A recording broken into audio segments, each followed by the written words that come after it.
இந்த வீடியோவில் நம்ம என்ன பார்க்க போகிறோம் அப்படின்னா, டிஜிட்டல் எலக்ட்ரானிக்ஸில் வந்து ஃபஸ்ட்டு சம் பார்க்க போகிறோம்.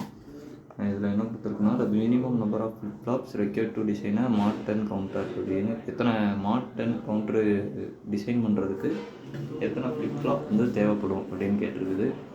ஸோ இப்போ வந்து இதுக்கு வந்து 2 to the power n அப்படின்றது தான் ஃபார்முலா.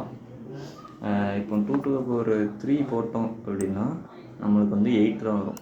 அப்போ மாட் 8 கவுண்டர் வரைக்கும் தான் நம்மளால் வந்து 8 டிஃப்ரெண்ட் ஸ்டேட்ஸ் வரைக்கும் தான் நம்மளால் டிசைன் பண்ண முடியும். அப்போ 2 to the power 4 போட்டோம் அப்படின்னா நம்மளால் வந்து 16 வரைக்கும் வந்து டிஃப்ரெண்ட் ஸ்டேட்ஸ் வந்து இது பண்ணலாம். அப்போ மாட் 10ன்னா மாட் 10 கவுண்ட் பண்ணதுக்கப்புறம் ரீசெட் கொடுத்தோம்னா அதுதான் mod 10 counter. So the answer is option C 4.